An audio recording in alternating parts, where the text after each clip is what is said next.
Hey guys, I'm Shannon Gonter. I'm a licensed professional counselor in Louisville, Kentucky. I specialize in working with young adults and men in my private practice.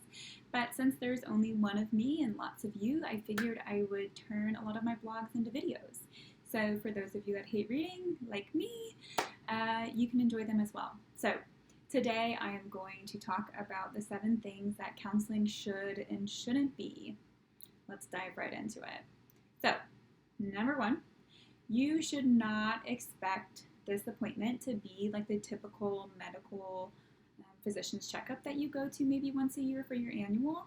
It's easy to associate your mental health with your body and how we take care of our mental health with how we take care of our body, but it's not quite the same. I mean, there are going to be some similarities between the appointments. You're, of course, going to have to make an appointment. You're going to have to drive to the appointment, enter some sort of waiting room, fill out some paperwork, browse through a magazine or two. Someone's going to call your name to bring you back to another room. But that's kind of where the similarities stop. 1, hopefully your counselor's office looks a little bit different than a medical office and a little bit less sterile. And number 2, I hope that your counselor doesn't say, okay, everything looks good, see you next year at the end of your appointment. Most people don't go to their medical physician more than 5 times a year. Most people are seeing a therapist more than 5 times a year. I'd say closer to 20 times a year. So if you are entering counseling, you are going to be expected to attend weekly or bi-weekly sessions for an estimated, I'd say 3 months to a year or more. So, number 2, you should be motivated and invested in your treatment.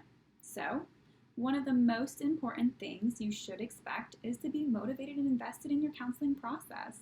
There is a common myth out there that entering counseling makes you too focused on yourself, but this just isn't true. Counseling does involve reflecting on your thoughts, your feelings, your choices, and the relationships that you have in order to increase your self-awareness. But the point of all that increased self-awareness is to allow you to make more informed choices about what's important to you, how to get your needs met in the world, and how you impact other people. While it does take a certain amount of self-reflection, it often results in you being able to be more in tune and more present with the people in your life. Taking care of yourself actually frees you up to be a better friend, a better partner, and even a better colleague. So that leads us to number 3. You should like and trust your counselor. Sounds like a big old duh, huh? But you would not be surprised by the number of people that I've met that have described their past counselor as totally opposite than me, or someone who didn't understand me, or had totally opposing beliefs than me.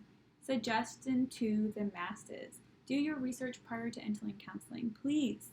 If you are someone who often cusses and is abrasive, you might not want to pick the counselor who is highly professional on their website and uses sophisticated language throughout.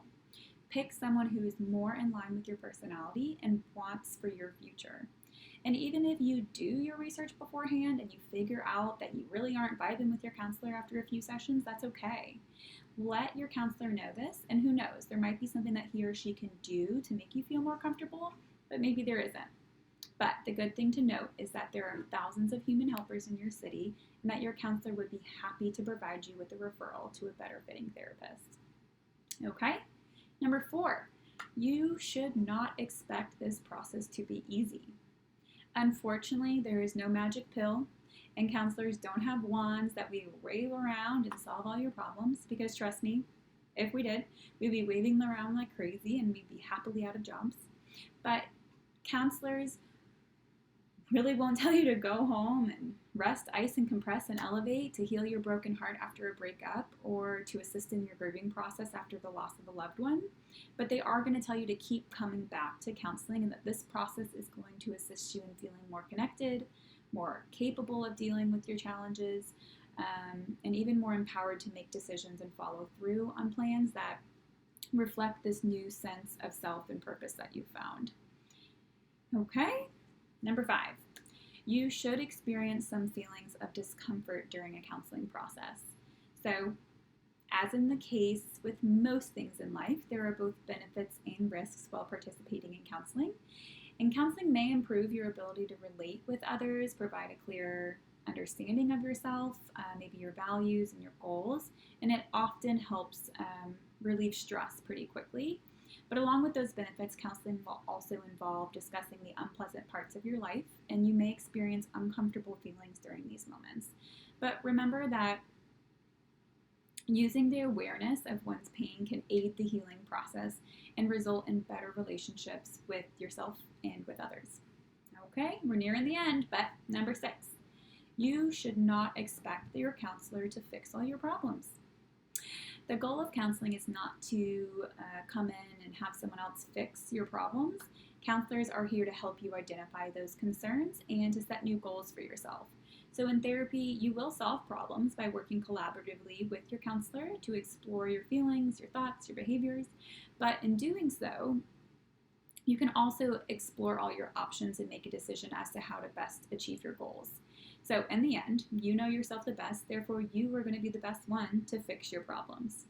Okay, so last one, number 7. You should experience personal growth during the counseling process. A lot of people enter counseling with the goals to feel less of something or feel more of something, but the overall goal for everyone's treatment should be personal growth of some sort. At the end of the day, all we have control over is our own thoughts and actions, so therefore more time needs to be spent developing a sturdy ground for our internal and external selves to stand on. So when shit does hit the fan, we are needing to feel less of this or more of that. We are able to sort through our toolbox, get our needs met with the assistance of a counselor, and eventually get our needs met alone.